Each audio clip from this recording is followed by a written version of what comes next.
second half of this Straight from the Expert episode. Hi again, I'm Maureen Shrivers and I'm your host for this episode.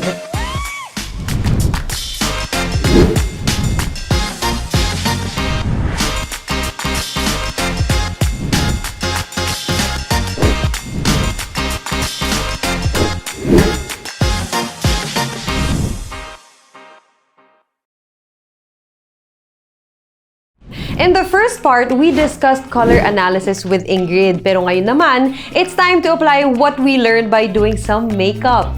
I am now joined by the celebrity makeup artist, the one and only Jason De Los Reyes, who will work his magic on us today.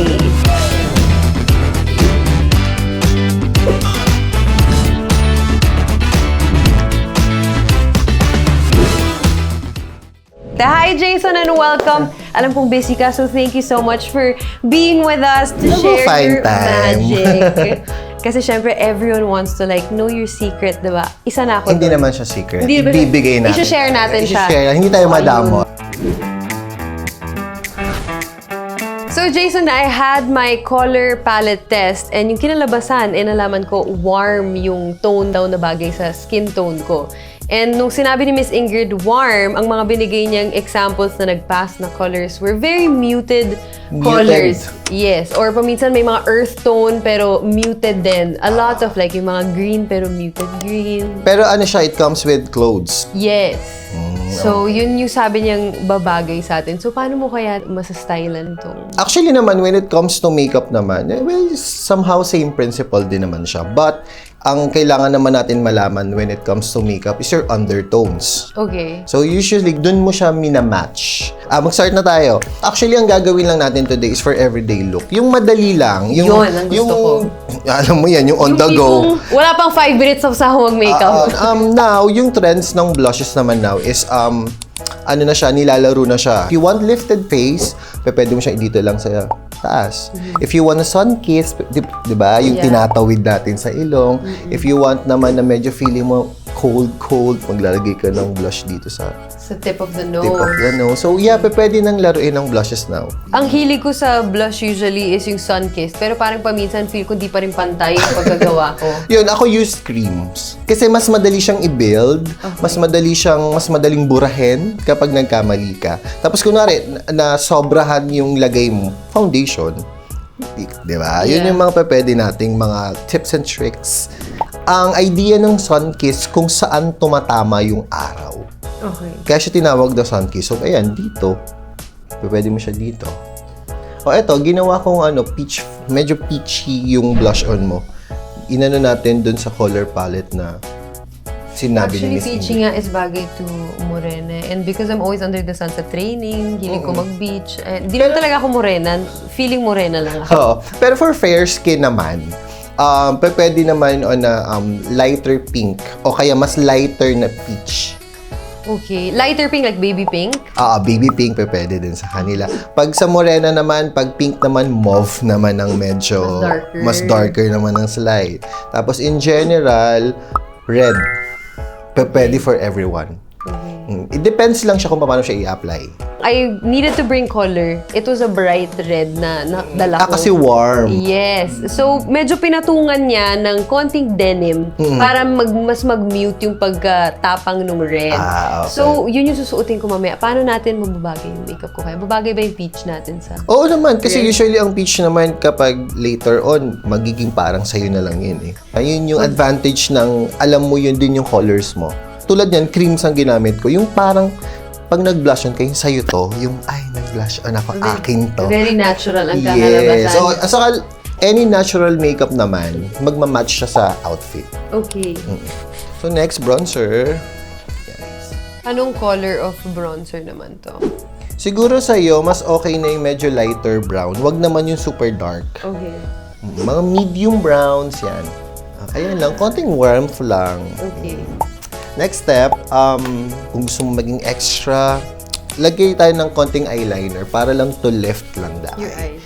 Then, ang technique kapag nag-eyeliner is look straight, na nakadilat. What would you consider the most important step or product in doing makeup? May favorite ka ba? Na you can't live without it. Siguro, yun, multi-sticks. Kasi, di ba, imagine mo, may yung multi-stick, 3 ka agad eh. Ang dami mo na pwedeng gawin. Ang dami mo na pwedeng. Usong-uso yun ngayon. Saka yung maliliit lang, nasa bag mo lang, yung kuha o lagay, tapos ka na, blush on, may kulay ka na. Tapos pwede siyang lipstick, pwede siyang lahat. Oo Diba? nga. Yung blush. May kulay ka na kagad. Pwede ka ng presentable humarap. Diba? Tapos ano din, usually take good care of your skin din. Yeah. Yung pinaka-base din talaga siya. Yung sunblock. Yeah. Kasi harsh talaga.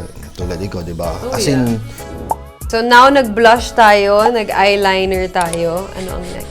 lipstick. Lipstick, okay. Medyo ang gagawin ko lang, hindi siya yung fuller lips. Parang ano lang siya. Bitten lips. Okay. So yan, patapos na tayo ng slide. Konting touch-ups na lang. May naisip ako kasi alam mo yung pagpaminsan, ako pag bibili ako ng makeup, ang mahal. Kasi parang paminsan yung quality, inaano natin sa kamahalan, di ba? Na pag mahal, maganda yung quality. Minsan ganon. Pero hindi naman lahat ng mahal maganda. Hindi din naman lahat ng mura Hindi pangit. maganda. Okay. If you have, money to splurge on makeup, then go for it.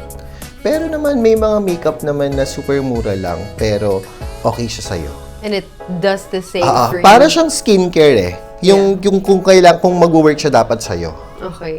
And especially now, yung local brands natin, ano sila ngayon, competitive sila ngayon ha. As in, super gaganda ng mga products sila. Hahanapin mo lang kung ano yung mag-fit sa'yo.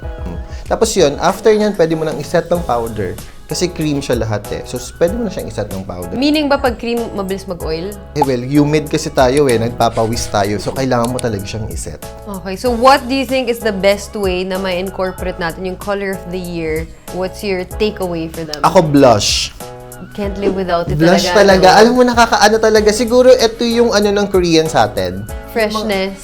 Yung blush talaga na peach fuzz. Oh, yes. Yeah, as in, super tagal ko na siyang ginagamit. Usually, kapag morena, medyo nagda-dark lang na peach. Okay. So, marami namang peach ngayon eh. Then, kapag medyo mas fair skin, yun, peach, lighter peach. Okay. So, yun. So, So, yun. pwede siyang gamitin ng kahit sino. Okay, now we're done na. So, ito yung mga ginawa ko kay Maureen. Nag-color match siya kanina, so yung ginamit ko, peach. Konting eyeliner to lift the eye. And red para medyo pinch of red ng lipstick para ima-match dun sa later on na kanyang dress. Pero yung takeaway ko na, alam mo, I think it goes for anyone is yung importance ng skincare, ng sunscreen, and for you to want to put makeup kasi, the reason behind it is you want to feel beautiful. You know, you want to feel like you're blooming and nagpapaganda ka for yourself. Yes, it doesn't have to be for anyone, pero you want to feel a lot more beautiful. Jace, ano yung magibigay mong takeaway sa ating viewers to be able to achieve this super simple yet glowing look? At the end, makeup is not complicated. So, pwede siya, try a new color on your face. And now, kasi ang social media masyadong putok. So, kailangan legit check palagi tayo kung sa mga pinapapanood natin. Kasi usually, yung mga binibili natin online, hindi natin alam na masyadong harmful yun sa skin natin. Okay. Kasi at the end, yung makeup pa din, nilalagay pa din natin sa face natin. So, kailangan medyo mag-research tayo. Super effort. Kailangan natin mag-research talaga. And magtanong sa mga experts. Jace, baka gusto mo silang i-invite to your social media. Saan ka ba nila mahahanap? Saan ka ba nila makukontak? Because I'm sure the viewers would love to connect with you. So, my Instagram is @delosreyesjason. So, yun. Doon ako usually active. Yan na, alam nyo na guys, sa mga nagfa-fan girl or boy dyan kay Jason, i-follow nyo na siya at pwede nyo na siyang i-DM. Thank you so much, Jace! Thank you, And then, Maureen. gusto ko nang i-try yung damit para makita natin kung anong final look.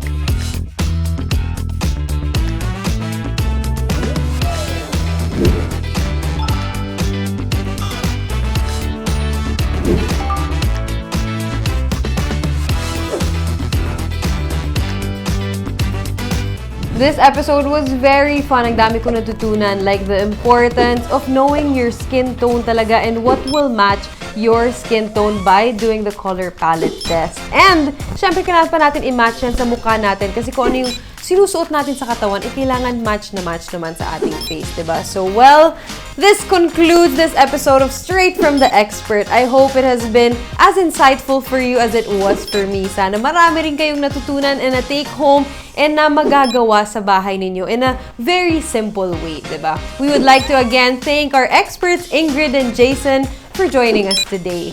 If you're looking for more helpful and informative videos and stories like this, please just visit gmanetwork.com/lifestyle and follow them on Facebook, Instagram, X, and TikTok. Please also follow me on social media, like on my Instagram @MauEmily and sa TikTok @MauEmily then.